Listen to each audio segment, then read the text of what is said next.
All right. We are live. Just give me 1 second. All right. Good evening, everyone.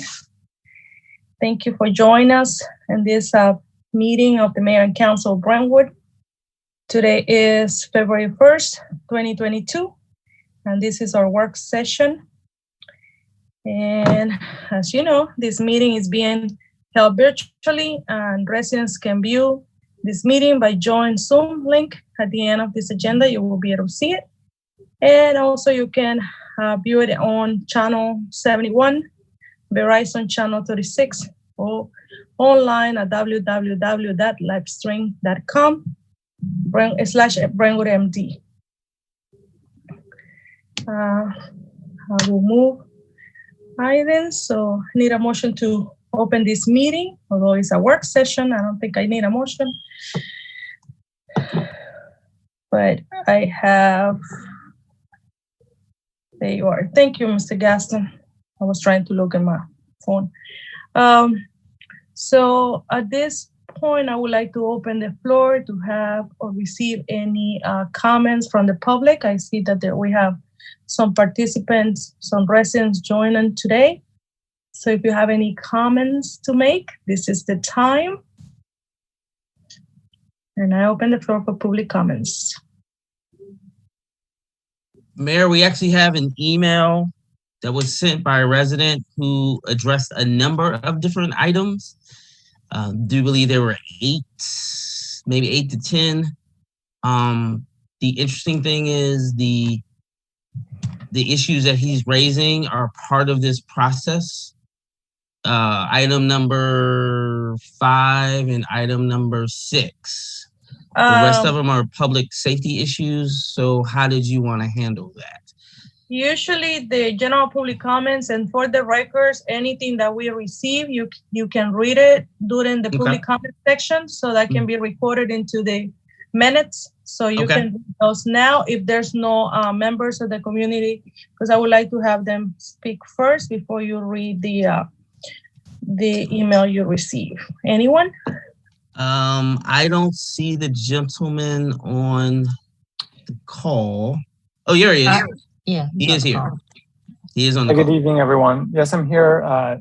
Happy to have you read them if you'd prefer. Okay. They're your. Yeah. Perfect. Anyone else? I hear none. So I will move to have Mr. Gaston to read those comments. Thank you.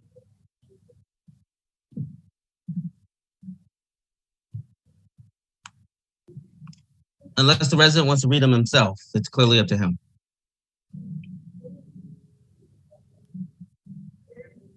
No worries. Please go ahead. Thank you. Thank you, Rob. Mr. Gaston, please move and read the comments. Please. Yes, ma'am. Will do. Give me 1 hot second. I have to pull them up. I have it up. I can read it. Okay. Yes, all right.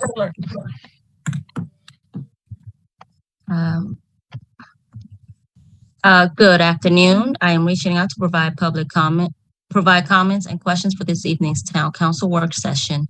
Agenda item number 6. I'm sorry. The resident name is Rob Schlitt, and he is on. Let me see. I'm sorry.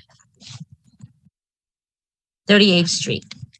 Agenda item 6, ADUs. I recently talked to the town administrator about my concerns with a large structure being built directly adjacent to my back property line. The structure appears to be an accessory dwelling unit, and I would like more information about ADUs. 1, are ADUs permitted by town code or PG County code? 2, what are the setback requirements for large structures? 3, what steps does the town take to proactively ensure compliance with approved building permits in advance of a structure being completed? 4, does the town or PG County code address possible impacts and mitigation strategies for an ADU's impact on adjacent properties? 5, what enforcement mechanisms are in place if a building is not up to code or isn't used as originally permitted? The next is note on not on agenda, safety of 38th and Volta intersection. During my 3 years living in Brentwood, the intersection at 38th and Volta has become less safe. People consistently speed down 38th and often do not stop or roll through the stop signs at the intersection, causing near collisions and two serious accidents in the past few months. I would like additional information on 1, the status of the traffic/state safety study. 2, what enforcement actions the town can take now and to make the intersection more safe for drivers and pedestrians.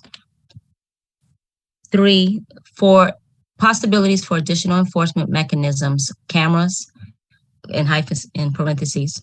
4, status update on replacing the guardrail on the corner of Volta and 38th, which was destroyed after an accident, in parentheses, along with the stop sign that has been replaced. 5, what information the town receives about accidents within its jurisdiction if town police do not respond. That's the end. And I have forwarded this to the council as well. Thank you for those comments. And I would like to have Mr. Gaston to respond if you have any updates on the guardrail and also anything on the code enforcement.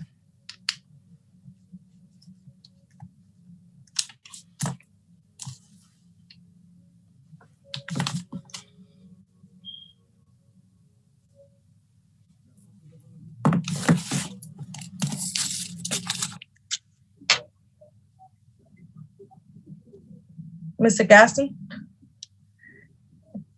I apologize, I'm on mute. I was looking for his comments. So, really quickly, are ADUs permitted by the town code or PG code? Actually, our town attorney is on the call, and I'm gonna let him respond to that question. Setback requirements are 5 feet from the property line. What steps are the town taking to proactively ensure compliance with approved building permits in advance of structure being completed? During the construction, our code enforcement person goes out and reviews as the project is being constructed. So that's how they monitor that. Number 4, does the town code or PG code address possible impacts and mitigation strategies for an ADU's impact on adjacent properties? Once again, I'm going to defer to our legal counsel on that one. What enforcement mechanisms are in place if a building is not up to code or isn't used as originally permitted? As it stands right now, we have a $50 fine, and anything else beyond that, we would have to take them to court. So then we would have to sue them in order for them to bring the building back into compliance. So as of right now, the fine is $50. In regards to the public safety issues he raised, the status of a traffic study, there is one that's out there. It was completed in, I want to say 2017, and we do have it. Some of the aspects of it have been instituted in regards to various parking. We've changed a few streets. We put up additional parking signs and things of that nature. What enforcement actions can the town take now to make the intersection safe for drivers and pedestrians? And unless you're not aware, this past fall, we installed a number of new stop signs that we were eligible to. 38th Street does not belong to the town of Brentwood. It is a MDOT owned road. Since the fall of 2021, we have asked the State Highway Administration to do a survey to allow us to put additional stop signs on 38th Street. We are still waiting for their report. It's my understanding that in February, the Brentwood Police Department and a council member is going to be at that state highway meeting, and they are going to make the pitch to State Highway Administration for additional stop signs on 38th Street. The hope is that this will slow that down. In regards to, let's see, enforcement mechanism, cameras, That is actually a Brentwood Police Department issue, and I'm going to leave that with the Brentwood Police Chief. Guardrail. The guardrail has been on order to be fixed. The issue has been the below freezing temperatures. It was scheduled to be fixed 2 weekends ago, but as you know, it snowed. Then subsequent weekend, the temperature dropped below freezing. I think this weekend it's also supposed to be dropped below freezing as well. But we have a contractor. They are ready to do the work as soon as the weather breaks, and that is, and that has been the slowdown for that. Additionally, this was a car accident, and the person who hit the guardrail, we asked our insurance company to go after them so they could pay for the actual damage. So that took a little longer than normal. It wasn't a situation where the guardrail just fell down and we needed to have it fixed. We actually had to go through the process of getting our insurance company to go after the person who actually did the damage.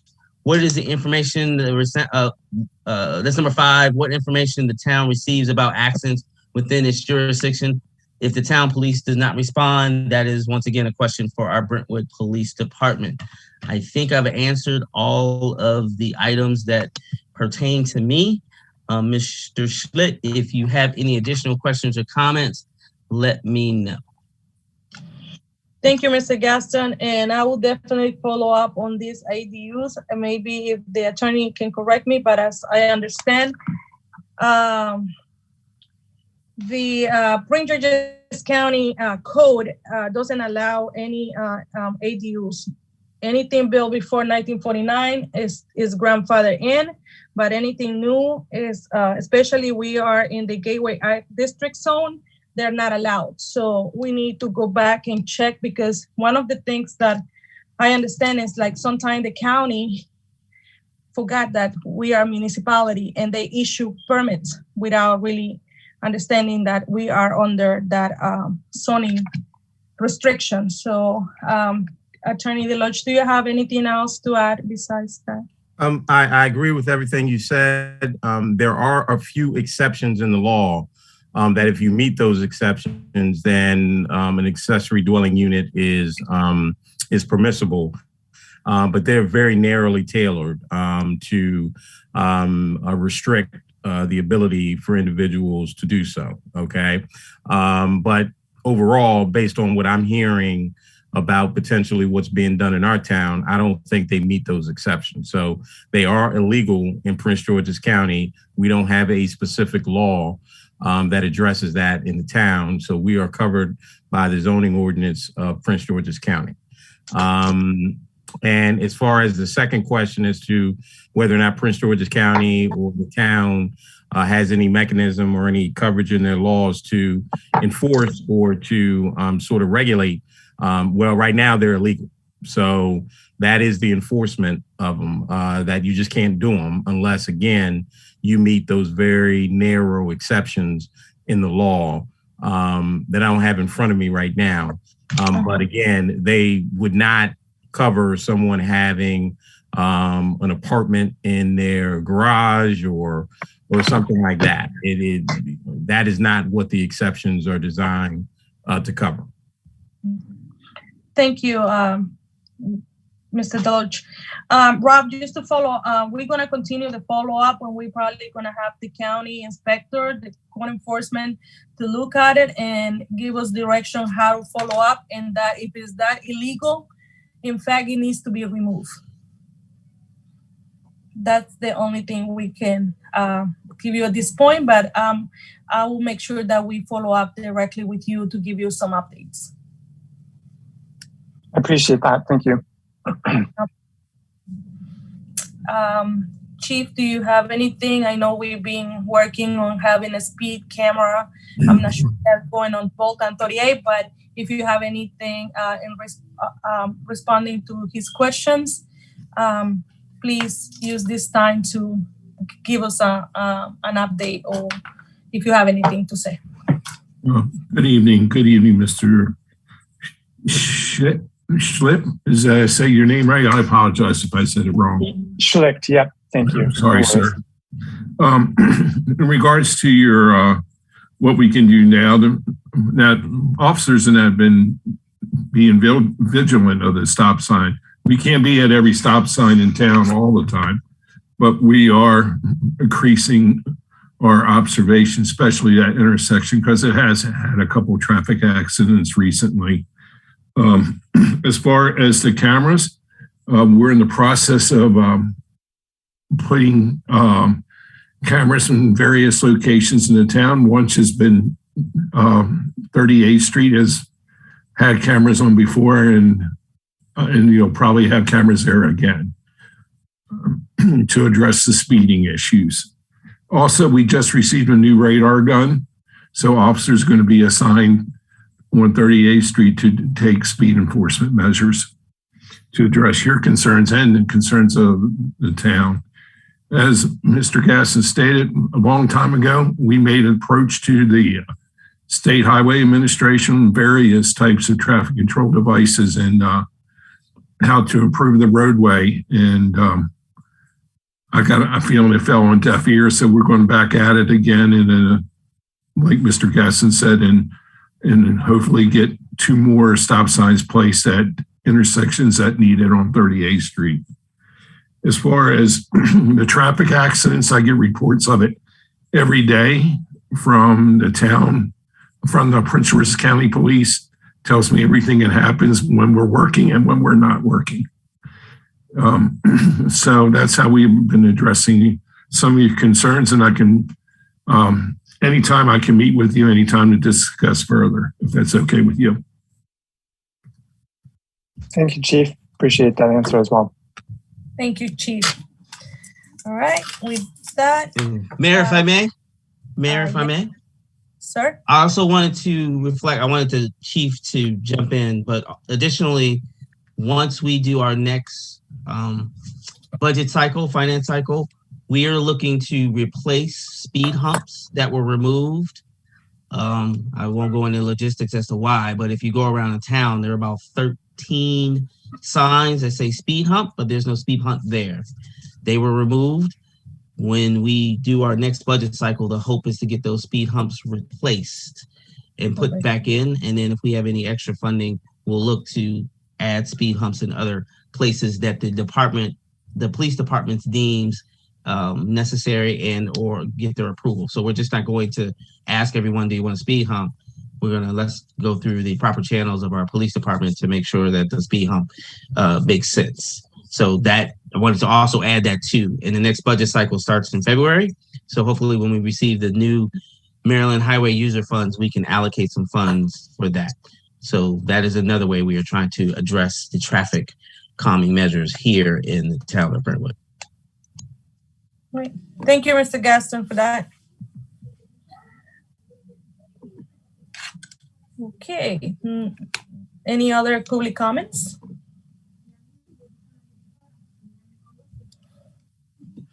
Since we're live, I think I forgot to call the roll. Giselle? Yes, ma'am. Let me go through the list, I'm sorry.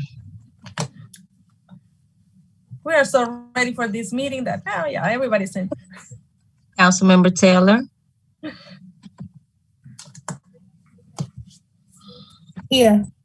Councilmember Monroe? Present. I didn't see Councilmember Vetri Golf. Oh, she's absent tonight. Excuse absent. Okay. Vice Mayor Leggett? Present.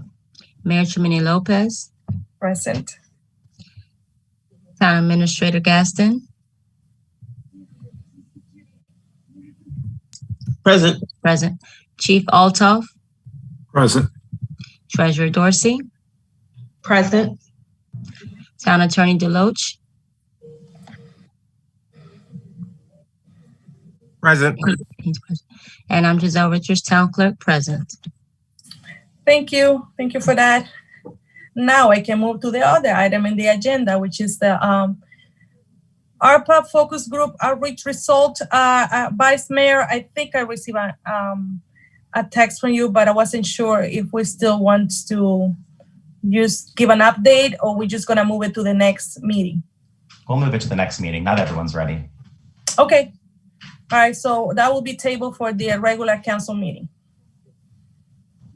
Okay, add copy for the ARPA management position.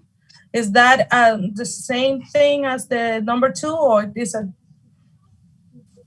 Mr. Gaston was going to have a copy ready for us to review for the hiring of a grant manager for the ARPA funds. Mayor, may I? Yes. So myself and the town treasurer have reached out to a number of our neighboring towns. Many of them have a different view on how they're going to approach filing their paperwork on the federal level. And what we realized, one shoe doesn't fit everybody, long story short. Some towns received an exorbitant amount of money, like $22 million. That's the city of College Park. So they hired somebody. Other towns like Berwyn Heights, they received approximately the same amount of money we did, which is about $2.2 million. And so they are looking to also hire a part-time person. So right now we are in the process of figuring out how to work that with one of the other adjacent towns. Some of our smaller towns, they are going to do it in-house. So right now we have the RFP, we have the grant. We just got to figure out which way the town should go. We had to do some research to figure out what some of our partners were doing. At this juncture, I'm going to turn it over to our town treasurer because she has a little bit more information about that. Thank you, Mr. Gaston. Shelley? Yes. So Mr. Gaston is absolutely correct. Folks are doing something. A lot of folks are doing things differently. We were hoping to be able to partner with someone to bring on a person to oversee this, if that's if that's the direction we end up going. One, it's cheaper if we partner, and again, and it frees up monies to be able to for us to be able to do other things with our ARPA money, as well as any towns that we collaborate with this on. And so I really want to just pursue that all the way before we look at maybe going with an RFP or something of that nature. And so we haven't quite got to the point where we've given up on that. So if you could just bear with us for a moment while we try to work that out. I sent out information recently about the final rule and standard allowance. And so that in itself has people kind of backpedaling and changing directions in terms of how they're going to expend their funds and as well as how they're going to administer it, because now the whole process has been streamlined and the requirements, if you elect to do the standard allowance, are a little different. I mean, you still have compliance that, you still have to comply, but in terms of reporting, it's a lot easier process. And so, like I said, folks are kind of had to press pause for a second to revisit this new ruling or not revisit, but to, dive into it and get all the particulars. I will say that I don't know if anyone had a chance to look at the webinar. I believe I sent it out. The state, they highly recommend the smaller municipalities go that route because it saves a lot of time, resources, and it just makes it a lot easier in terms of just reporting out on it. And not to mention the fact that it also allows you to expend funding in additional areas. So I guess my ask is if you can just give us a little while longer, which I guess would be the next meeting, to come back with a final game plan, if that's okay. Yeah. All right. Well, I will say this, when it comes to compare town to town, I don't know if you guys remember that small towns, big towns, workshop, they always, suggest that we compare to the ones that are pretty much like the same size when it comes to do something like what they're doing. But can you check the other municipalities that are like the same size or have received kind of like the same amount we have and see what they're doing, what's their plan, and we can also go from there. Because I assuming that, yes, they want to manage big chunks of money and large cities like Hyattsville, College Park, or Greenbelt, not to mention Laurel. But maybe if we can compare with small municipalities like ours and see what their game plan is, and then come back and also present something that is more reliable for our funding. I'm not opposed to and that's actually. I'm sorry, I'm not opposed, but I also, I'm thinking that if we know how we want to spend our funds, I mean, that's easy to say, but not to do. But if you can come up with some sort of plan to present to us versus what the state is saying, and we can see that, I mean, the two things, and what benefits to the town best, I think that's the route we should go for. Right. Yes. So I'm a couple steps ahead because I agree with you. So I was able to, it took me a minute, but I was able to find on the state site the allocations for all the municipalities. So I have an idea in terms of those that receive, similar funding levels as ourselves. Mm-hmm. I will also say during the webinar, they did provide, because they had taken a survey initially to see who would opt for the standard allowance. And it was at 27% said they were doing it. And it was like 70% that just wasn't sure. But that was mostly due to them just not being aware and not having the information about the new ruling to be able to make a decision. It seems like it's a pretty easy decision. You only have to make the election once, and then it just, so when we get our second allocation, we wouldn't have to do it again. And we would just, follow the guidelines for it. May I interject, Mayor? Yes, Vice Mayor. I just want to make sure I'm clear. I know that I have the opportunity to meet with yourself and Madam Treasurer tomorrow about this. I want to make sure that I'm clear on the game plan between Shelley and Mr. Gaston, which is that the two of you are going to be approaching similar sized municipalities and finding a way to partner with them to hire one person to manage both cities' ARPA funds. Is that correct? Yes. Yes. And with that, so like, for instance, I'm thinking about Cottage City, who had an ad out a few weeks ago, similar sized town, looking for a full-time grant manager for their ARPA funds. Would that preclude you? And now their ad is not up any longer. I don't know if that's because they've hired somebody already, or whether they decided they didn't need an outside manager with the new final rule, not sure. But my question is, would that preclude us from partnering with somebody who is already working with a grant manager? Or do we have to find somebody fresh? Does that make sense? Yes, I don't think we'd necessarily have to find someone fresh. We could probably still partner with someone because they would still hopefully be knowledgeable. One of the things that may happen is, in terms of the work this person would be doing or what they're tasked with, it might be different for the different municipalities. I believe, and Mr. Gaskin, you can correct me if I'm wrong, but I believe it's College Park was bringing on board someone to actually help them in terms of developing the actual spending plan as opposed to administering the funds. That is correct. And I think in our case, we're really looking for someone to administer. But see, that's where I need to be clear. Like, one of my main objectives is to have someone to craft a spending plan for us. So, and I don't mean to beat a dead horse, but when I would like for us to find somebody that can help us create a spending plan and then manage the programs. It seems like the reporting aspect has become a lot easier. In fact, because of the final rule, it's probably a part-time job.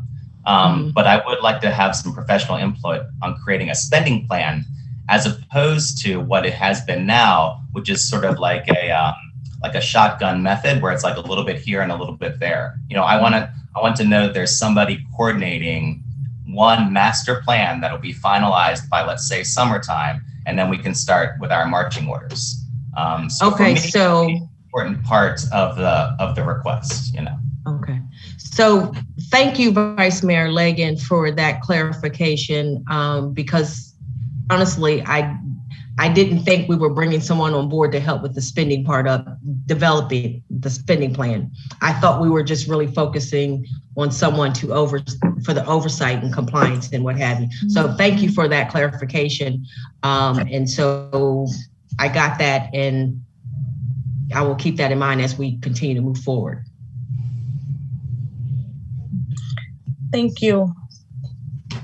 Any other comments on to the ARPA management position? No. All right, well, as a request of Councilmember Monroe, I would like to add to this agenda the Brentwood mixed use town center zone. And that can be number 9, please.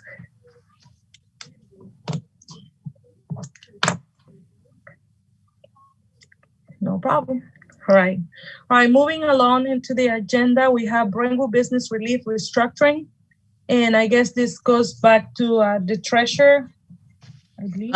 Yes, and I believe I sent a copy of it to Mr. Gaskin to pull up. And while we're waiting for that to populate, we did go back and review our ordinance, and our ordinance was written primarily to establish the fund. And so we didn't have to go back and make an amendment to that in order to develop these guidelines and put them in place. And so tonight, I just want to, I would like to get a consensus to be able to move forward with these guidelines and provide assistance on the applications that I have received. I actually held off because I didn't want to complicate or confuse things by paying out or providing assistance and then the amount changed or a process changes.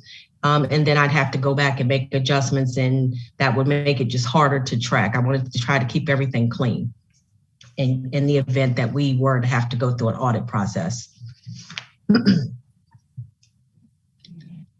Is this what you're referring to, ma'am? Yes, sir. Thank you so much. Oh, it's my pleasure. So in the approving of the applications and determining the amount of the award, these are the guidelines that I've developed, and I'm looking for your input, and again, looking for consensus if everyone is in agreement. So a business must have brick and mortar location in the town of Brentwood, be in good standing with the state of Maryland as well as the town, have a valid federal ID number, a valid business license, have been in operation prior to March 15, 2020, when the COVID pandemic really kicked off, and must have occurred financial loss due directly or indirectly by COVID-19 public health emergency, and not currently in bankruptcy. Award levels: 1, they will be awarded on a first served basis, and on the following levels: $2,000 for businesses with 15 employees or less, $3,500 if they have more than 15 employees, and restaurants only $5,000. And use of grant funds must be in accordance with the American Rescue Plan spending guidelines. Eligible uses include reimbursement of incurred COVID-19 expenses, paying rent or mortgage, meeting payroll obligations, reducing risk of infection within a business establishment. In addition, the town may choose to set aside funds for specific industries uniquely impacted by COVID-19 protocols, such as tourism, travel, and hospitality sectors. The town may also invest in long-term economic development by assisting businesses with expansion and relocation, including acquisition for storefronts. So the uses that obviously was pulled directly from the guidance. So that's not something that I made up.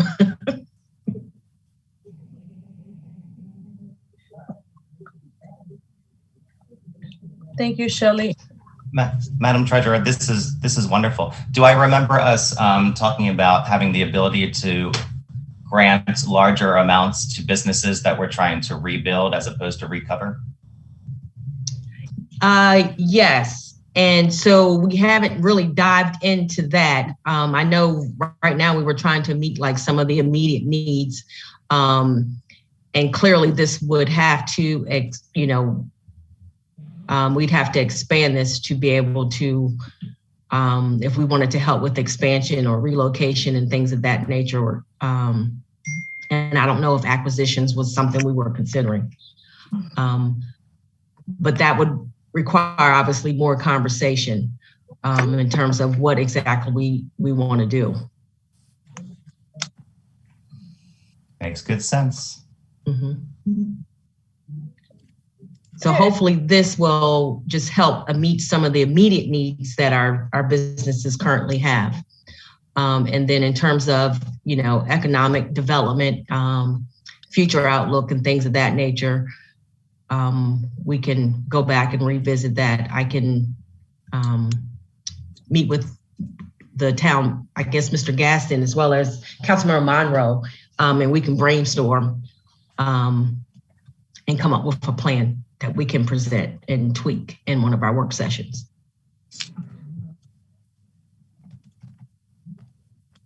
Shelley, have you received any application yet?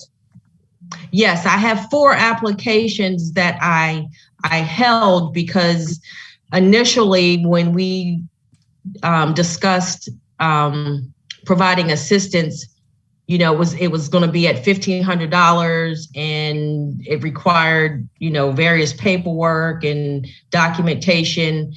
And quite honestly, it wasn't just sure how we were really going to be able to manage that. So we came back to the council and said that the better way of doing it was to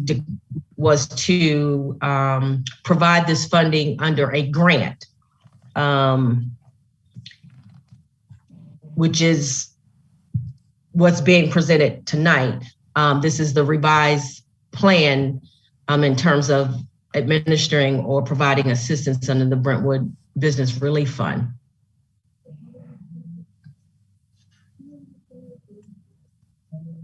May I ask a question? Yes, Councilmember Taylor.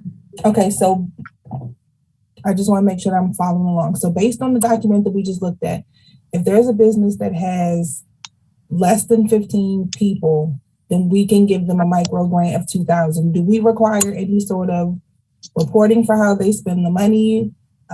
If the project that they want to use that for is less than the 1,500, are they required to give that back? Or once we give them the 1,500, they do with it as they please, and that's the end of their involvement with us?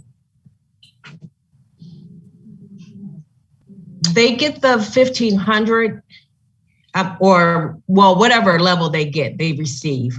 I wouldn't ask for all the supporting documentation, but I would want a listing of how the money is spent, and I've also, we're providing the guidance in terms of how they can spend the money, because currently, they couldn't use it to go buy light fixtures.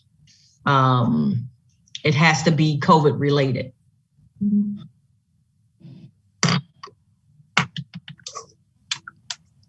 Any other question? May I ask a follow-up question to that? Yes. Since the federal government has sort of relaxed the regulations with us as far as what we can use this money on, are we willing to do that for business owners? So say, for example, if there was a business that maybe did need to have electrical work done and their current budget just couldn't support it for whatever reason, would we give them the room to be able to apply for this micro grant to get that work done? So I think that kind of ties into what Vice Mayor was saying in terms of being able to provide assistance kind of on a higher level. And I think we need to kind of go and develop a plan to be able to do that. This current business relief fund is not structured for that kind of assistance.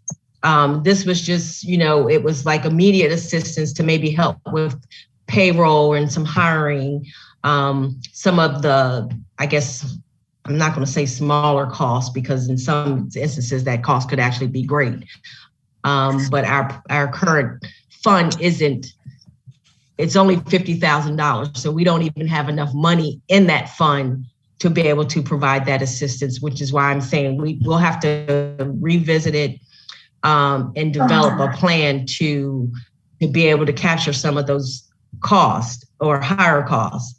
That plan would also have to include a recommendation to put more money into this fund, because $50 isn't even going to, $50,000, I don't think is going to even scratch the surface when we talk about providing assistance for growth or major repairs and maintenance and things of that nature. Can I say something? Working with the county grants, especially for the businesses, what they did is to minimize everything, and the criteria was that they could use the money for operational cost. So $1,500 with operational cost for a restaurant, it will go in no time.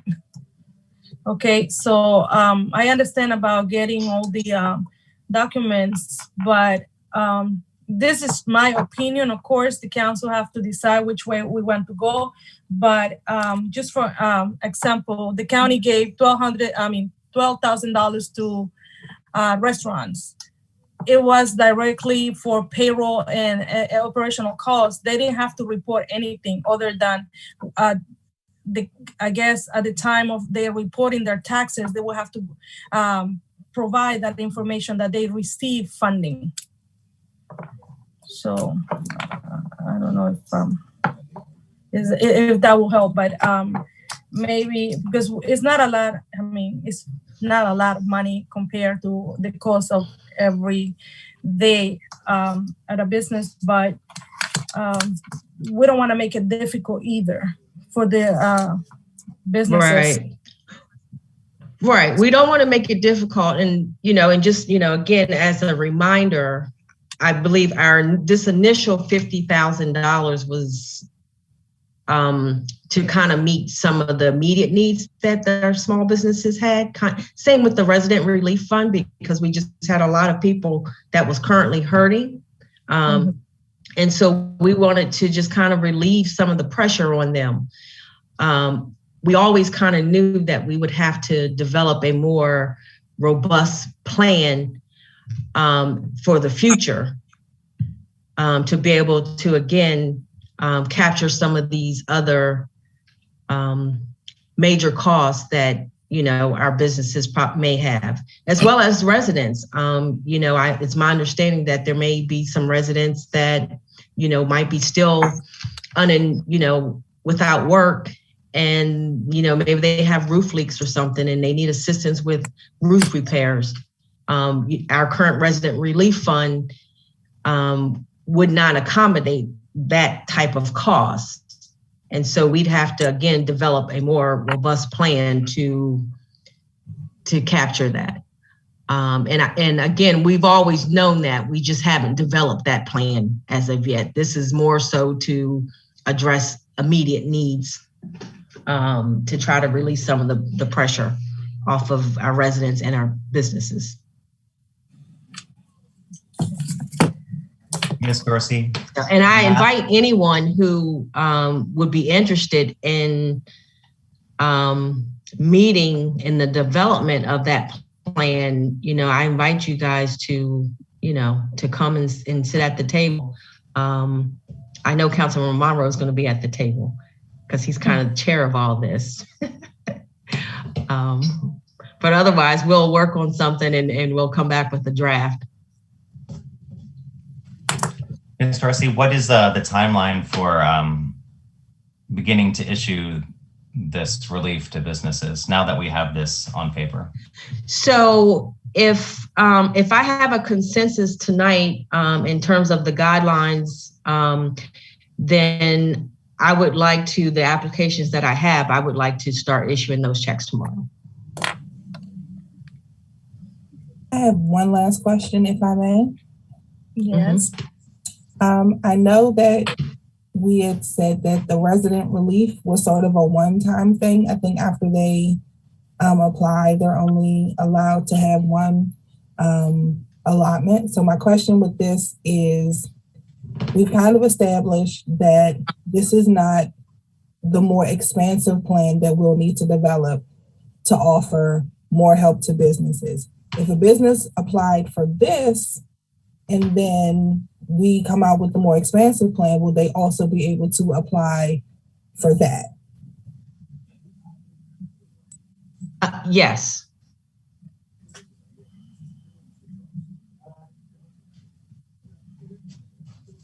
And I think one thing, sorry, it's Councilman Monroe. There's one thing to keep in clear view is that this is an existing program that started from the CARES Act. And so that this program was existing already, and that it'll be a kind of clear separation once we do the spending plan and get the new programs in place. And that sort of starts the clock all over again. So the idea is definitely allow people to be able to apply for whatever the new programs are, whatever we come up with here in the next month or two. With that is my question, because I know in the previous year, the residents apply for the relief fund for the CARES Act. So now you're saying that with this new funding, the same people that were in need before, can they reapply? Yes. So if they applied under the CARES Act and they were funded, and then they applied under the ARPA funding, we still approved them if they were eligible. However, they could not apply a second time using ARPA funds. Okay. So we had one, I know there was one resident in particular that received funding under the CARES Act and also received funding in October under ARPA. And so they were looking to get assistance again. And so that second application under ARPA was denied because we weren't taking, you couldn't submit a second application. Thank you for that clarification. So that way people know that once they get it, they cannot, receive it until, I guess, we come up with another sort of plan and allows to other residents to apply for the funding as well. Right. Now, I will say that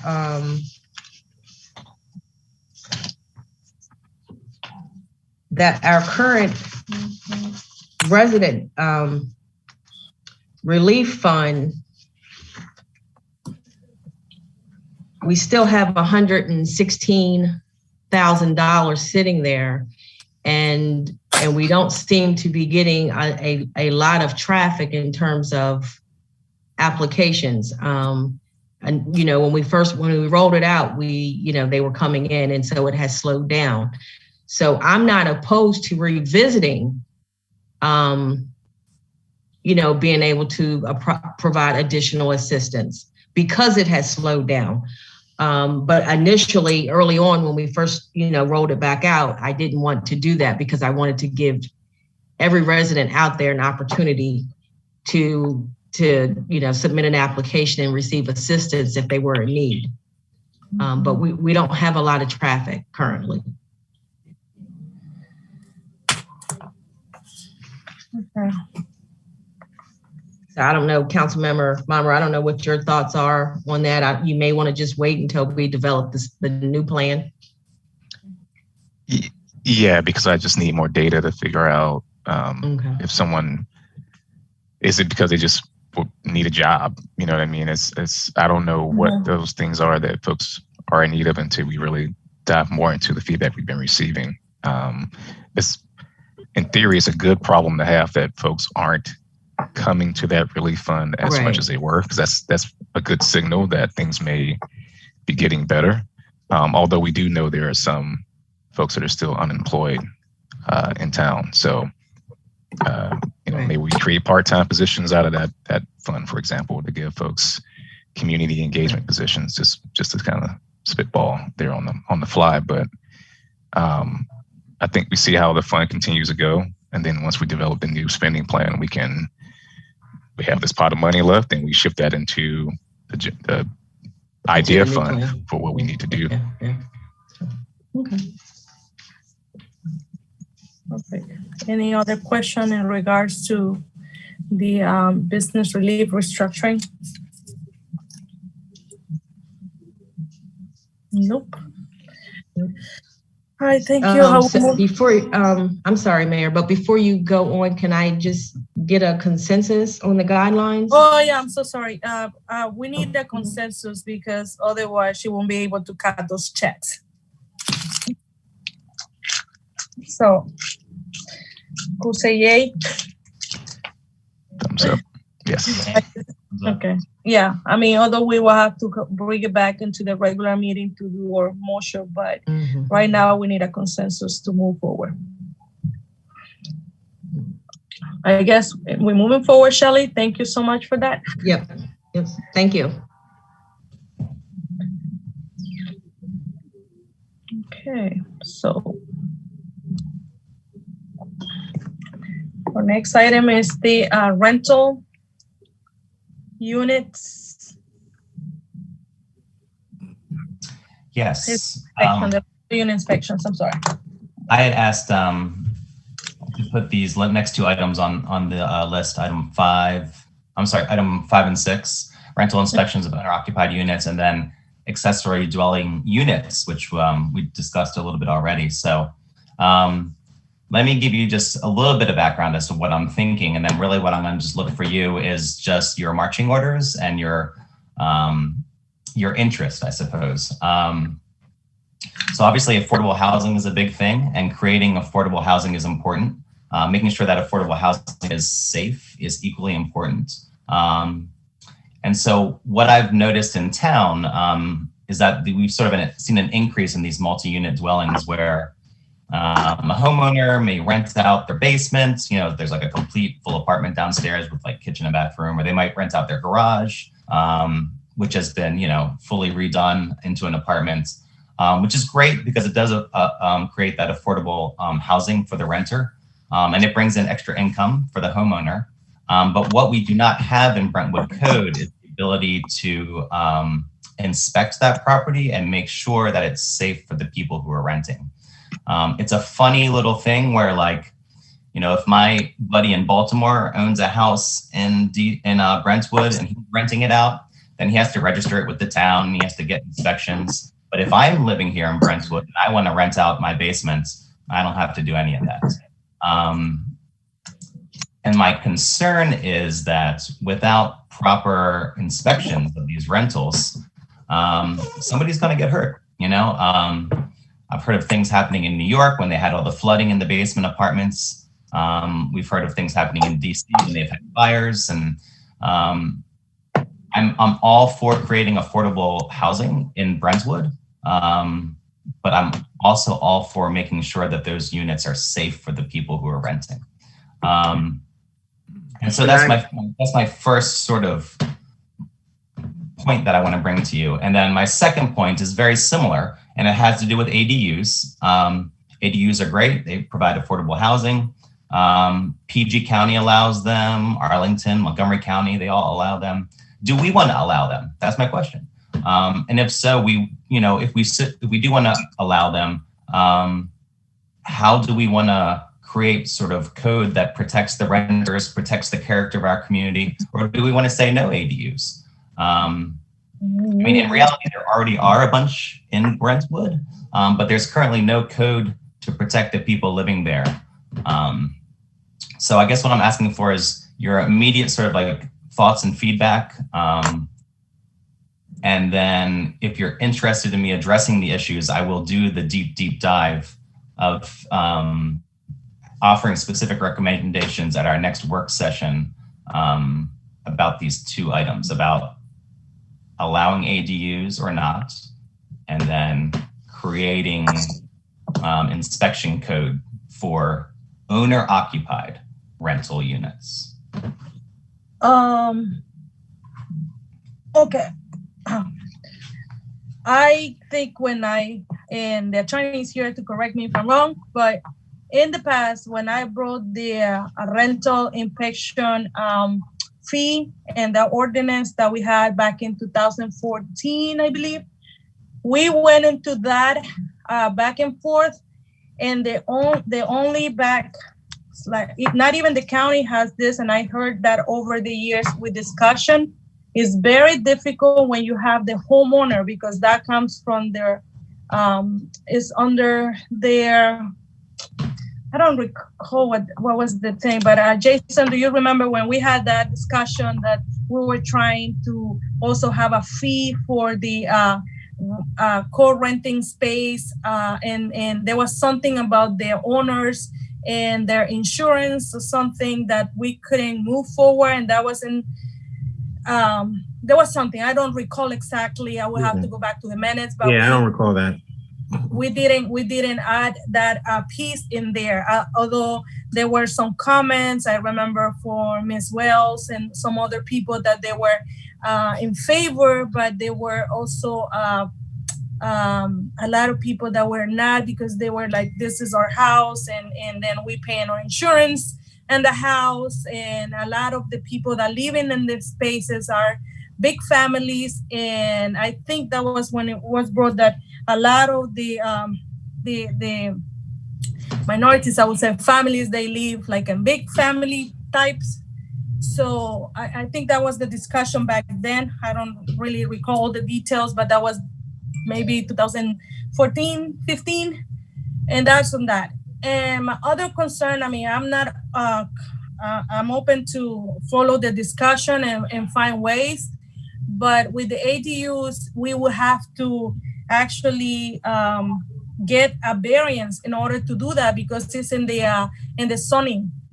Because remember, we are our district, so that's the zoning thing that we will have to go and approach our council person to try to change that. I think that's because I know, but and that's the reason they grandfather in a lot of these ADUs in the past, but they were supposed to be before this rewrite or something. So, but I mean, you are welcome to present and see what, I mean, that's my opinion. I don't know about the rest, but yes, we try in the past, at least for the rental inspection for owner occupy, but ADUs, I will follow what the ordinance says, the county. Okay. So you're saying that in the past, people have had concerns about like multi-generational families living in the same place, and then something about insurance, you said? Yeah. Like that follows on the insurance, and I guess that some people, they have like their own, for instance, that they rent their basement per se, and they get their rental insurance, some sort of like a rental insurance or something. Again, we have to go back to the minutes because I don't recall all the discussion, but I remember this was in the agenda a couple years ago when we discussed the inspections. Okay. And Vice Mayor Leggett, I can talk to you offline about a few things, but it's my understanding that ADUs are not permitted in Prince George's County. Mm-hmm. If you have some, we can talk offline to see if you have anything different. But there are a few exceptions to it, but you know, they're very narrow exceptions. Montgomery County, they do permit it. Mr. Gaston pointed that out to me, that they do, and I did verify that they've been permitting it since 2018. I've spoken to the general counsel of the county, and he reiterated that they were not legal in Prince George's County, except for a few exceptions. So I can talk to you offline if you have something different, and we can go from there. Absolutely. And my understanding is that everything you said is correct. The Gateway Arts District ADUs are allowed, mm-hmm. which for Brentwood really doesn't impact us much except for the other side of Rhode Island. Gotcha. So yeah, we'll chat more offline. If the council members, Taylor or Monroe, have anything to add or any like concerns that they have. So to clarify, also a bit of process to keep in mind, and I'm in support of the ADUs, and it's been looked at by the county's housing task force. So they did a housing opportunity for all report, and that strategy report's out there, and they looked at it and they recommended it, and obviously the county went a different direction and took that ADU out of the zoning that goes into effect in April. The reason why I bring that up, once that does that, it's going to do away with the gateway allowance that we had as being a gateway R6 rig, because and technically it was only Brentwood and Mount Rainier. Hyattsville had opted out of this allowing ADUs for whatever reason back in history. Don't know the full story on it, but that being said, by April this goes away anyway. So that grandfathering that we're allowed is going to go away.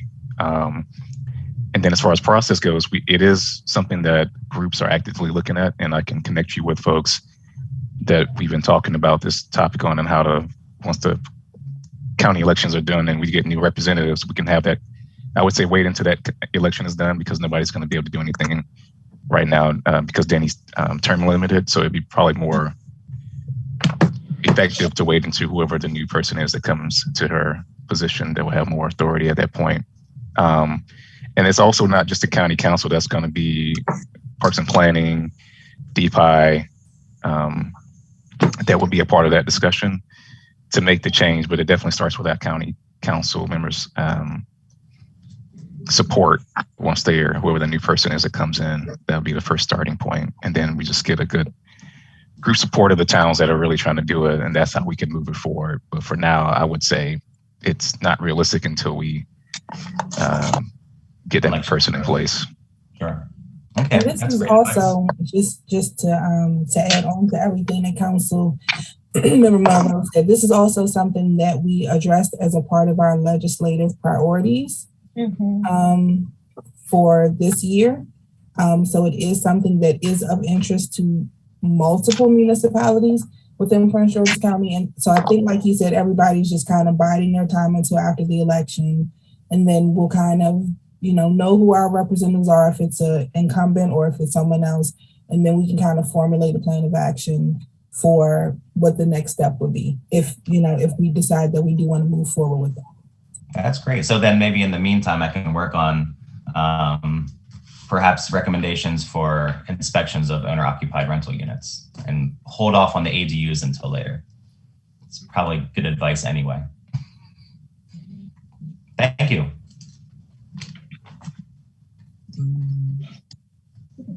Any more questions, suggestions before I move on? Nope. Next item in the agenda is the Big Belly proposal.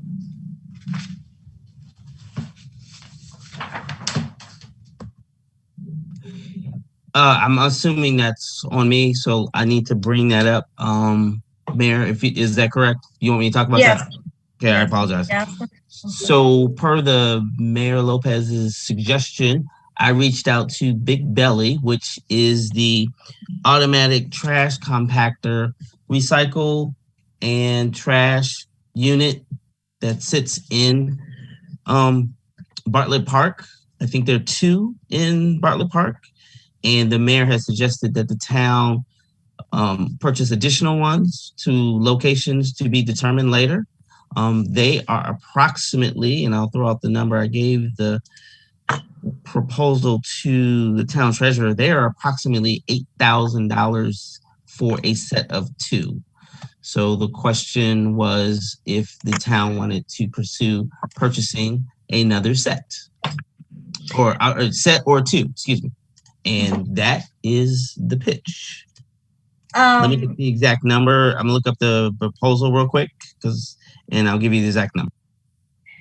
And I just want to add that look, when I thought about this, location will be the bus stops.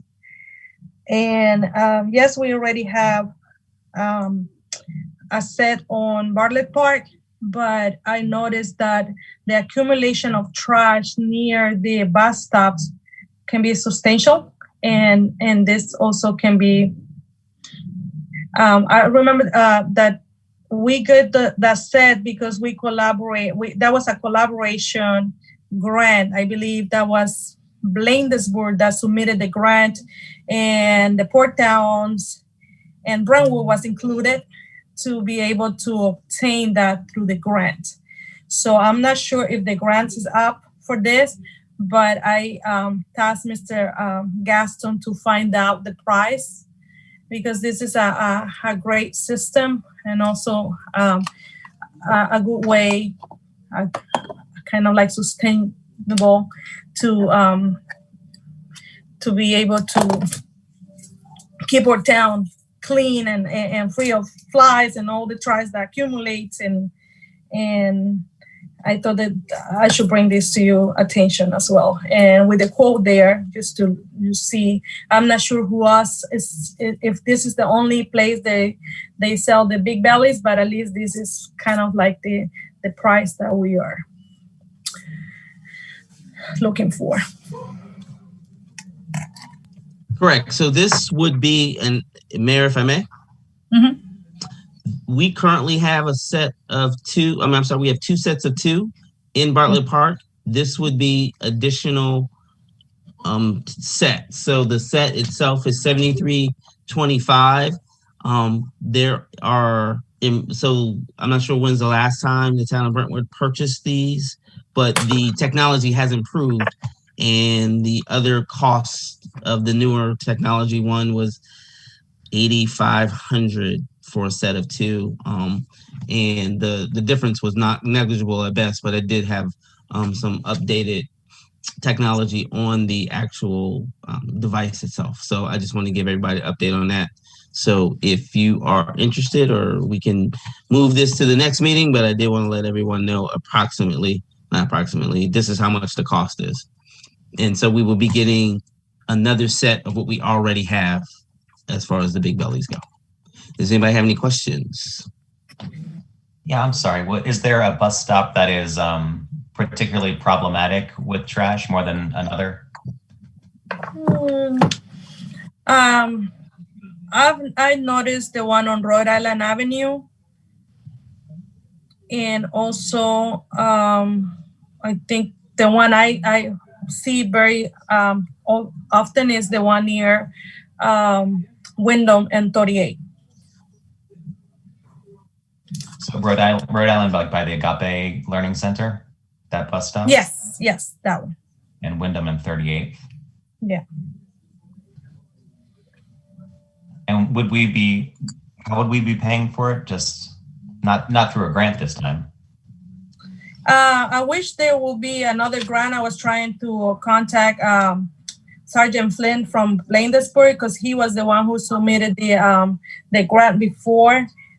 But again, I just want to compare. I don't know if we have any other grant out there, but I don't know. Don't ask me where the money. I just want to propose, but I have to see the budget and what we have, and then maybe something to think about when I'm preparing my budget as well. If everybody, would like to see those big bellies around town. Yeah, I mean, they look great, and I can see from like an environmental standpoint their benefit. Really, they make the town look more professional than open-mouthed trash cans. I'm just thinking about like return on investment, like how long it would take to sort of, you know what I mean, like the time that we save by not having somebody change the trash daily, like what sort of return on investment we get on that. But I don't know how to do the math on that on the fly. Mm-hmm. Well, again, that's the work session for like bringing staff up and see if we can discuss it and see what the different opinions are on the council. We think this is a good. I haven't done the math either about the return of investment, but again, I'm just thinking about moving our town into a different direction and make it look cleaner and nicer. They They do look beautify our town. That would be my approach. So, if I may, Councilmember Taylor. At the risk of sounding contrarian, $8,000 for 2 garbage cans is expensive. And we have those cans in the municipality where I work. And if they stop working, we're going to be the ones who are going to have to be responsible for getting them repaired. So those are additional monies that we have to understand that we'll have to put out.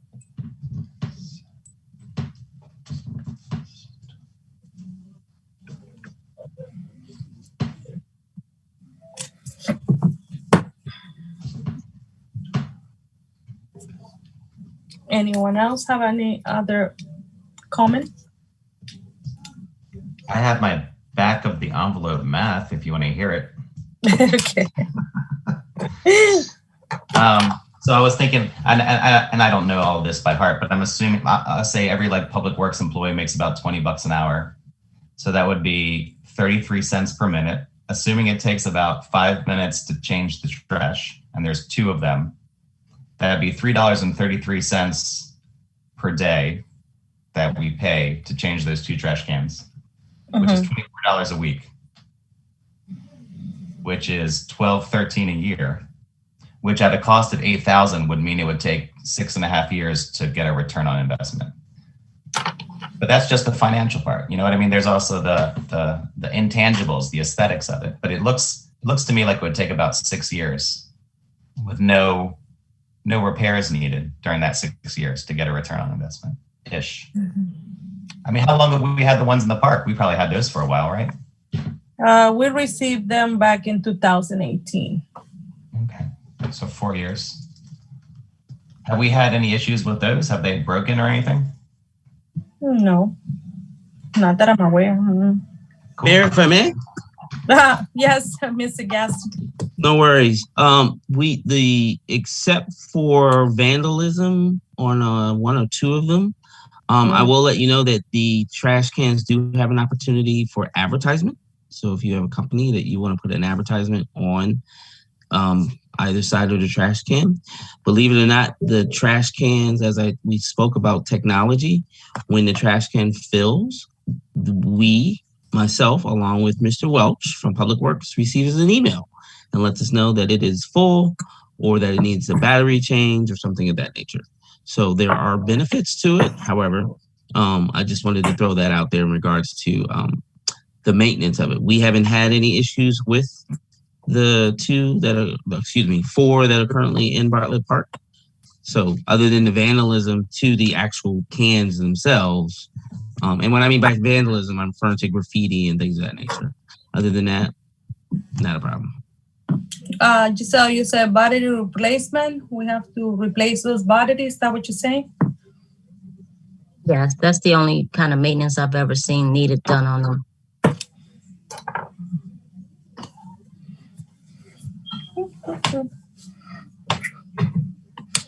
I mean, it might be worth it if we can get 5 or 6 years out of them, you know?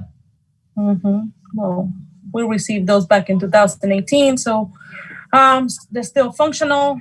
So something to look up. I'm going to check with Sergeant Flynn and see if we can go back and have a grant together, because that was, and by the way, Councilmember Taylor, C Pleasant received 1 set in that same grant. That came from the grant.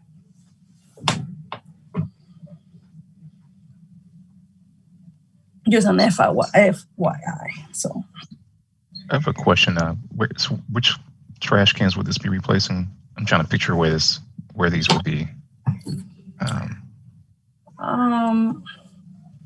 That will be Agape. Is that the one on Rhode Island? That bus stop? Yes, replacing, kind of, sort of. Okay. Yeah.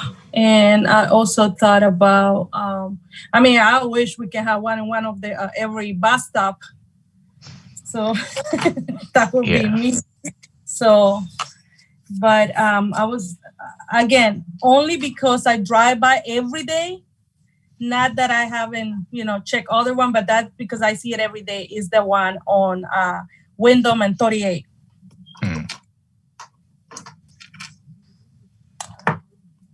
So, right, but I'm sure that the other stops might be having the same issue with trash. I mean, I would say near the, we can have one near the 3807 building if that's the case, or maybe perhaps we can talk to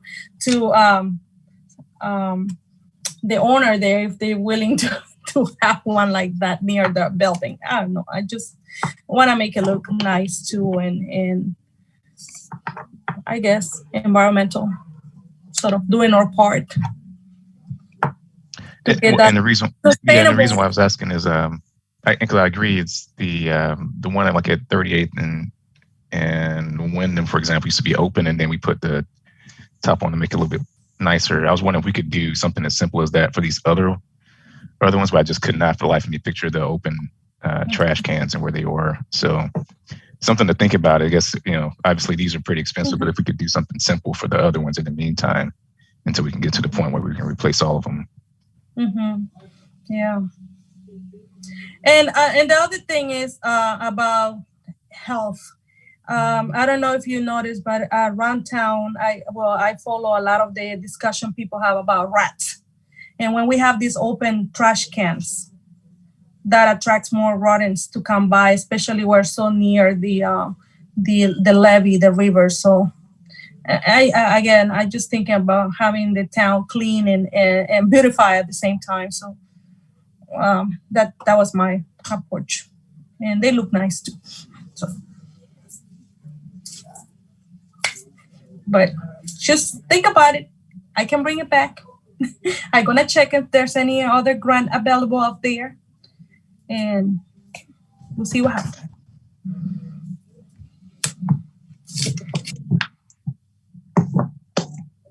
All right, so what is my next thing? We have the town hall COVID cleaning, and this is our treasurer, Ms. Dorsey. I think we are looking for funding. Is that what it is, to have the town hall deep cleaning as we had? Mayor, if I may? Yes, Mr. Gaston. So the question was raised due to the recent outbreak as to whether or not the town hall should be cleaned twice a month or once a month. The town council agreed to do it twice a month for the month of January, and then moving forward for February on, we would revisit this issue to ascertain whether or not we wanted them to continue to clean twice a month. Right now, the next scheduled cleaning is tomorrow morning, and then if the town agrees, we would then have them to come back on I want to say the 16th of February. Then they would be back on March 2nd. So the question that I was reminded by our town clerk was that whether or not we should have this done twice a month or once a month. Okay, well, we need to talk about funding, how much we're going to be paying and where we're going to be taking the money from. That's one thing. And of course, maintaining our town hall clean or disinfected is, is always a great idea, because as you see, the cases are going higher. We have visitors, we have residents that stop by, although it's by appointment only, but we still have people to come to the town hall frequently. So, okay. Mayor, Council. Yes. Mm-hmm. So in terms of, the office has already been cleaned. We've had staff that actually contracted COVID or was exposed to COVID, and so there was a need to act quickly to have the office disinfected, and then of course to maintain it while the numbers had spiked with the new variant. So we've been getting it cleaned. This is part of what our ARPA money is for, to be able to address these kinds of costs or needs, COVID-related expenses. However, the cases or the positivity rates, they're all starting to, they're dropping down. We were, the state, I believe, was at like 29, and I think it might have peaked at like 30. And it's down to to 10. And I know a lot of places are hoping to maybe even open back up come March 1st. So my thought is, or my recommendation would be, to maybe still do the 2 cleanings in February, and then in March, do 1 cleaning, and then revisit it again to see if we still need to have it professionally cleaned, or we can go back to having our public works team do their regular cleaning and disinfecting.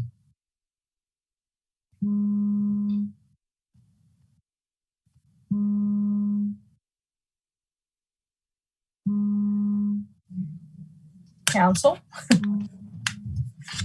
I think, whatever makes the folks who work at Town Hall most comfortable, that's what we do. So if that's the recommendation of Ms. Dorsey, I think we should do that. The only thing I will add to that is I would remind everyone who works at Town Hall that we can clean the bejeebies out of it, but if people don't wear a mask, it makes no difference.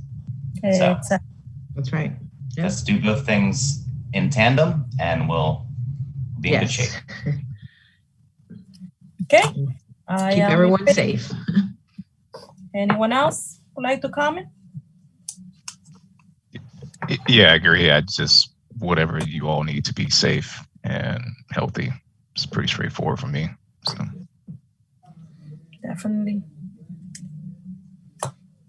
All right. No other comment? I will move to the next item. So you have a consensus, Shelley and Mr. Gaston. I'm sorry. Yeah. So the consensus is to do February and March, or to just do February and then revisit again. We'll have the same conversation in the beginning of March. So to 2 cleanings in February and starting in March 1, and then we'll look at it. Yeah. Okay. I will discuss this with our vendor. Perfect. Okay. Thank you. Thank you. All right.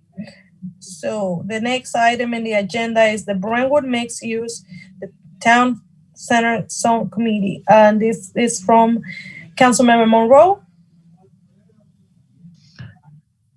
I'll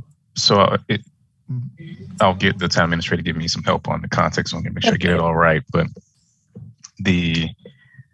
one of the representatives from Prince George's County's planning department reached out about the topic of the new zoning that goes into effect in April.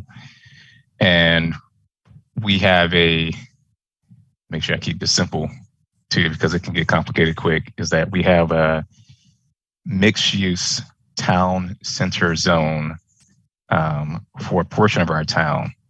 And I'm actually here to make this easier. I probably should share my screen, because this is going to get, if you can, town administrator. So for those that don't know, obviously we live in the Gateway Arts District, and that's why I said I don't want this to get too confusing, but we also have what's called currently a Brentwood mixed use town center zone. And that town center zone, this was established back in 2000. It's basically this zone right here, the 38th and Rhode Island Avenue. Everybody should be familiar with here in town. And so that purple area is our current quote unquote mixed use town center zone. So for example, when 3807 and Artisan were getting built, those triggered that the need for a zone review committee, which effectively was the town. And under the current guidelines, the town's mayor and council, as the mayor knows, I wasn't there for it, but I saw some of the meetings. They would meet with the developer and have them come present the ideas, and then they needed our buy-in. I'm kind of simplifying this. They needed our buy-in to get approval from the county, right?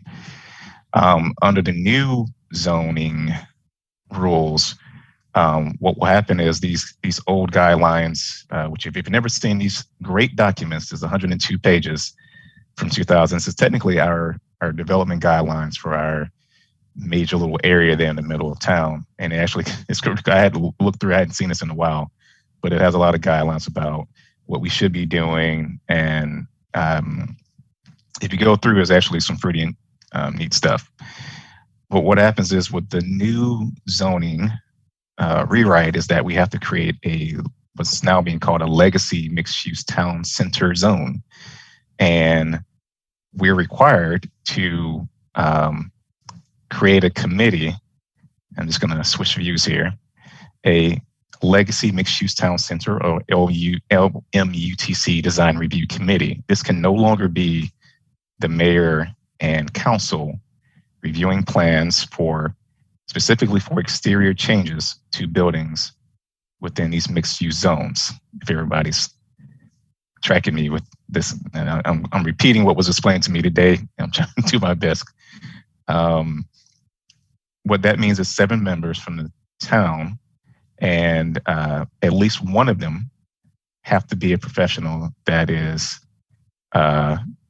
demonstrates experience in the fields of architecture, engineering, preservation, and planning, which you got a ringer in that one. So I could be that person in theory, right? Mr. Gaston had the bright idea, instead of us going out to create a new separate committee, that we simply repurpose the Public Works Committee, which I believe we thought at the time during the call that had at least 7 members that could have their,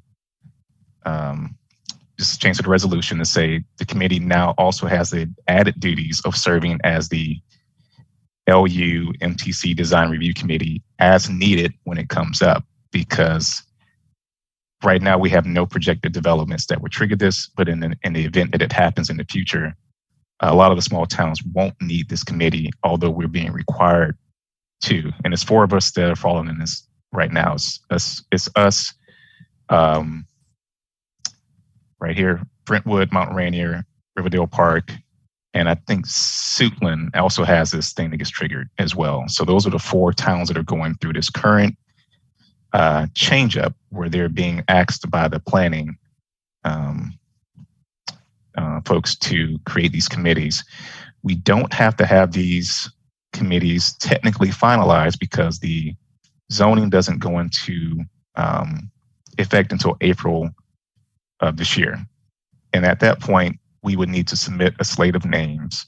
They would approve those names, and that's it. So it's really functionally a procedural thing that we need to do this year, but it is pretty important because of the zoning updates, and we're technically required to do this. So that way, in the event that something comes up, we don't want to get caught unprepared and trying to scramble to put together a committee of folks. I'd rather just, I agree with the gentleman, Mr. Sams, that met with us, that we should just at least get something in place, and then when you need it, you dust it off and leverage it. I'm going to pause there and say, Mr. I'm going to use this word, magnanimous town administrator. Did I forget anything? No, I don't think you cleared it up, quite frankly. And the good news is I've already reached out to Councilmember Leggin, and we're going to quote unquote pitch this at the next Public Works meeting to see if they would be amenable to this new reclassification or added duties as needed. Now remember, this only occurs if a project has been presented. So if we don't do another mixed food hall apartment complex for the zone, the committee just sits idle. That's why the Public Works Committee would be the ideal committee for this. Mayor, I think you're muted if you're talking. I'm sorry. Yes, that leads me to a question for our attorney, and is the fact that Public Works Committee is in our charter. Do we have to amend our ordinance or charter on that one to add that definition, or we just simply create a subcommittee under that Public Works Committee? That's my question. Yeah, I would have to review to see exactly what the language is right now. Okay, and get back to the council on that. There's a way to do it. Either it's already expressly authorized, or we have the authority to create a new subcommittee. But I would have to look at the language to see exactly what it permits us to do now. Yeah, and Jason, I was going to say, sorry, Attorney Deloach, I was going to say we can connect you. Mr. Sams has said that he's already been talking to his general counsel there at the planning department. So I think that dialogue's already happening, and it may be easier just for you to plug in with them, if that makes sense, and then you can get those questions answered. I will say we probably do need some additional clarification on what triggers the need for the committee, because he also made it seem as though it could be something as simple as a facade improvement or change to the exterior of a building. It doesn't have to be some mega project or large project getting done from the ground up. There's some other things that could potentially trigger it as well. So we should get clarity from him on that, Jason, if you can as well. Okay, so you want to reach out to me offline, and then we can send me his information, and then we can go from there? Right. Okay. And I will task you, Councilmember Monroe, to bring it back. We're going to table this so for further discussion, and if we have to do any amendments, that's another ball. Sounds good. Yep. Just wanted to get this on everybody's radar since it came up today. So. Well, great. Thank you.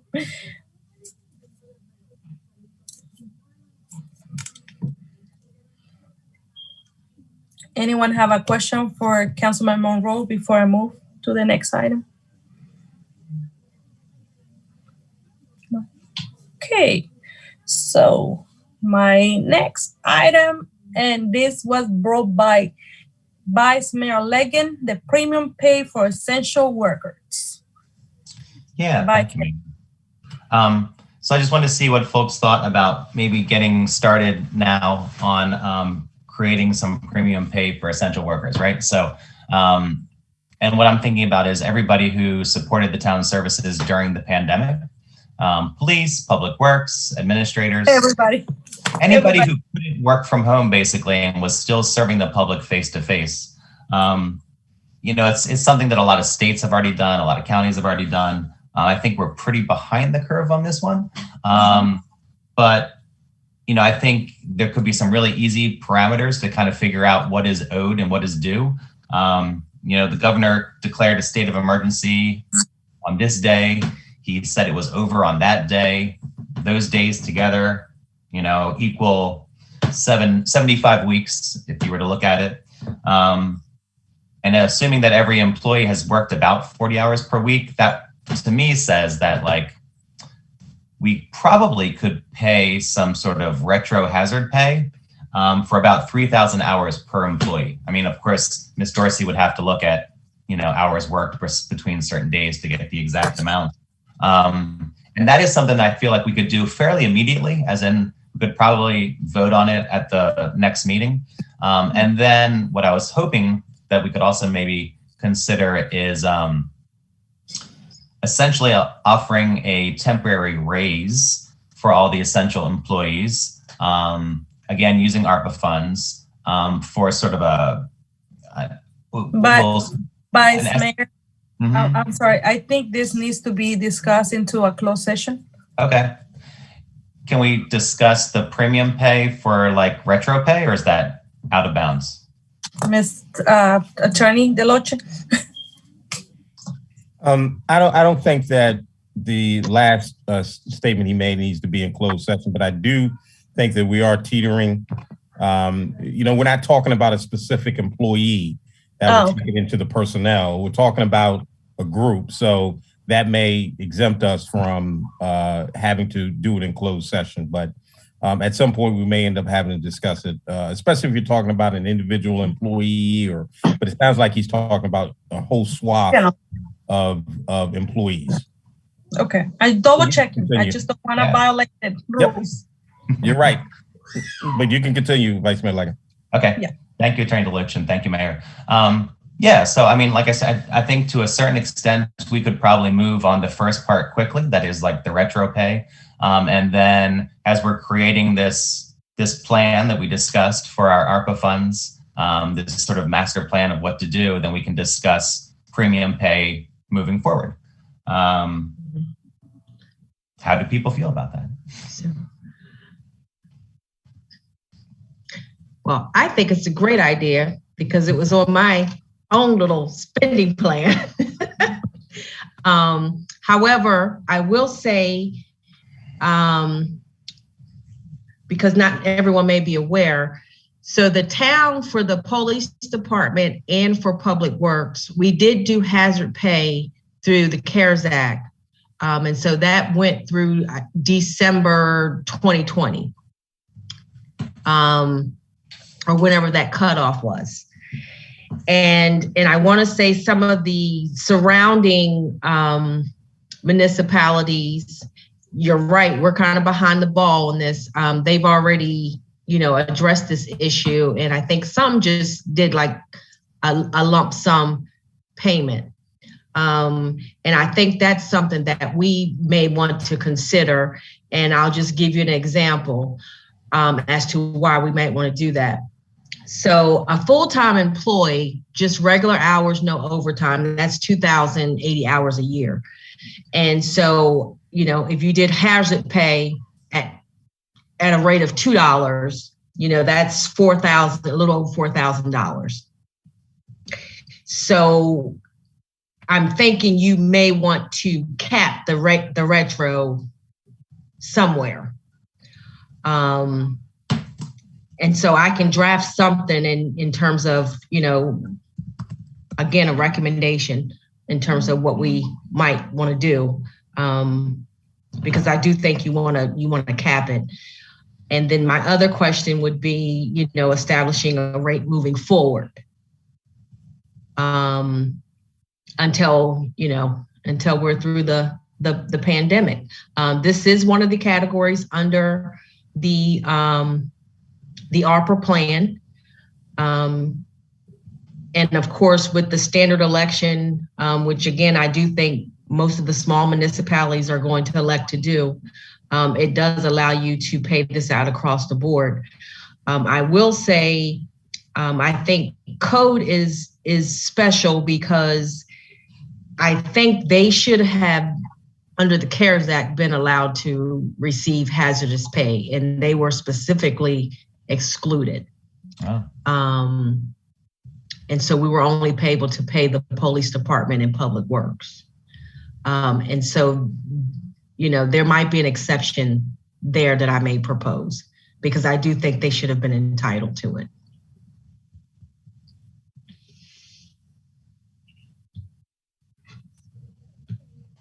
So everybody's in agreement.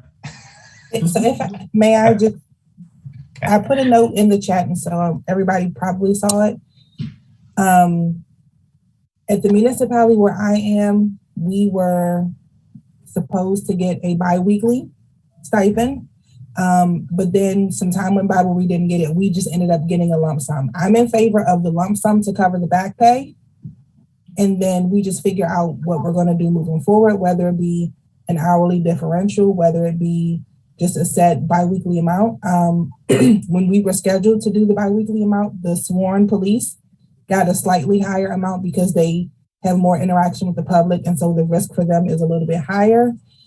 But this is something that I wanted to do ever since we got the money. Our people have come in and faithfully served at the risk of being exposed multiple times. And so I definitely think that we should take care of the folks that take care of our community. Mm-hmm. Totally in favor.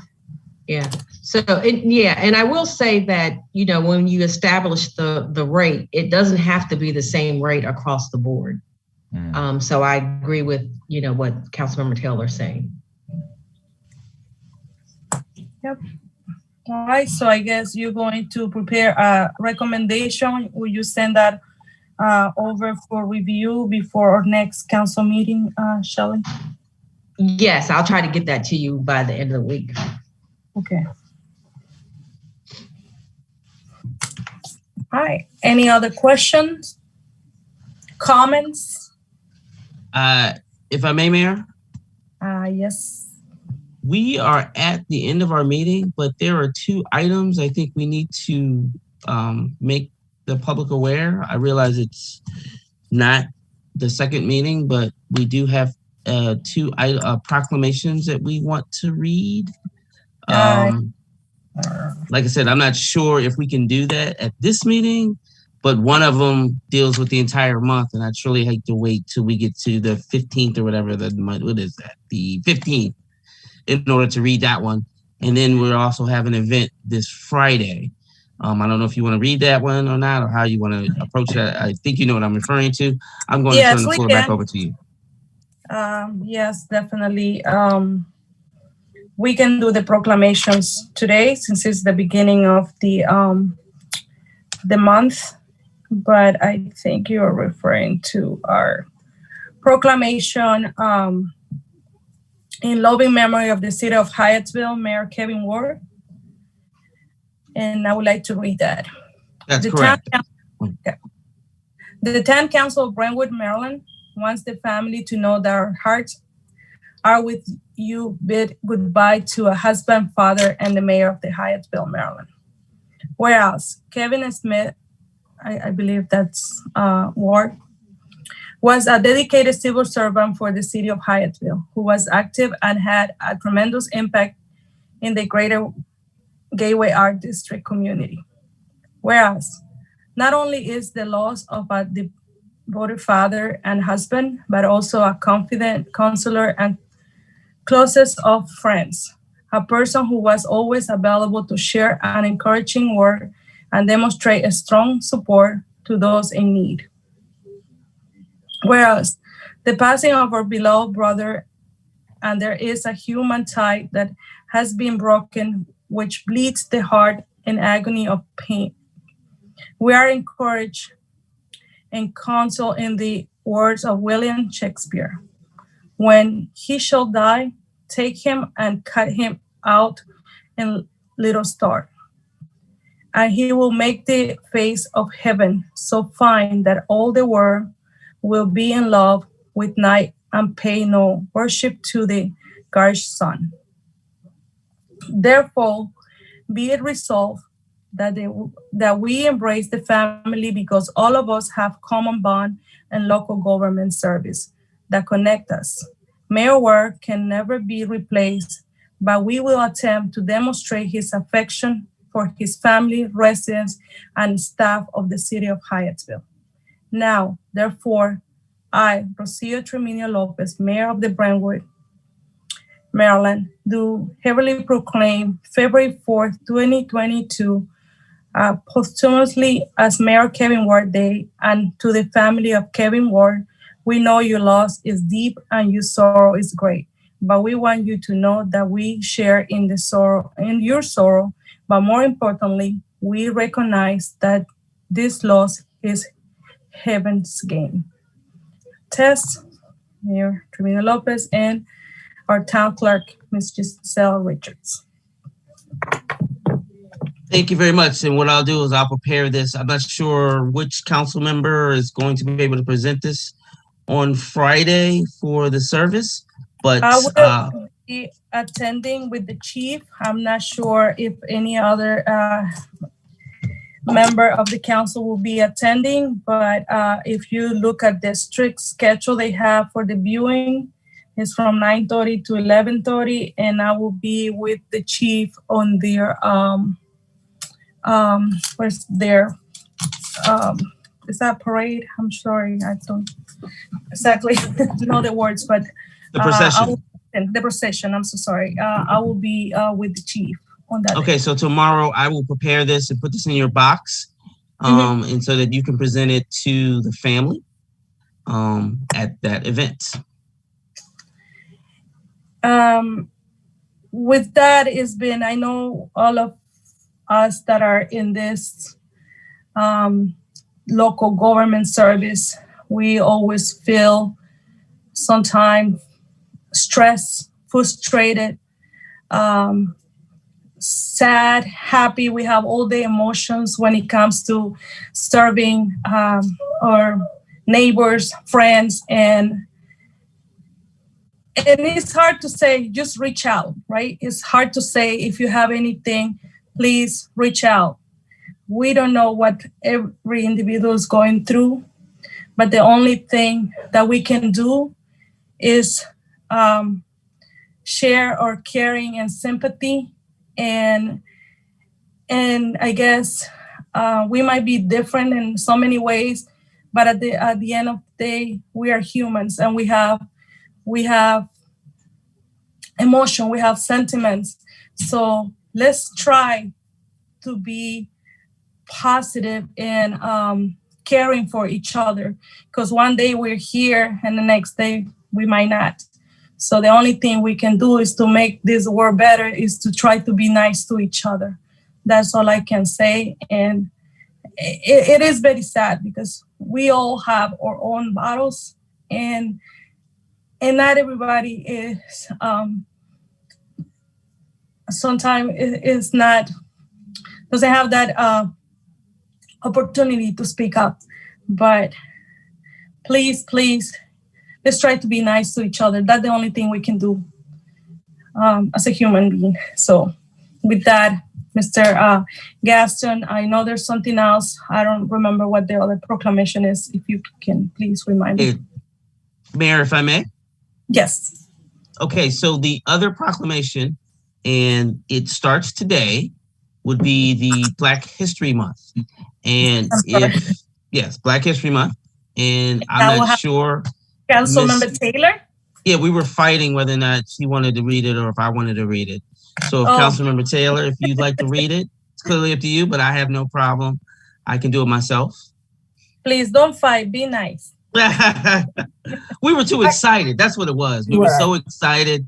We got this out. This is ready to go. So Councilmember Taylor, if you want to, you may. I surely can. Oh, fantastic.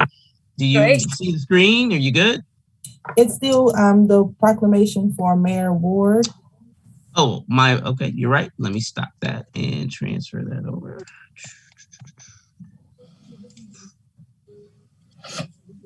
There you go. All righty. Proclamation 2022 Black History Month.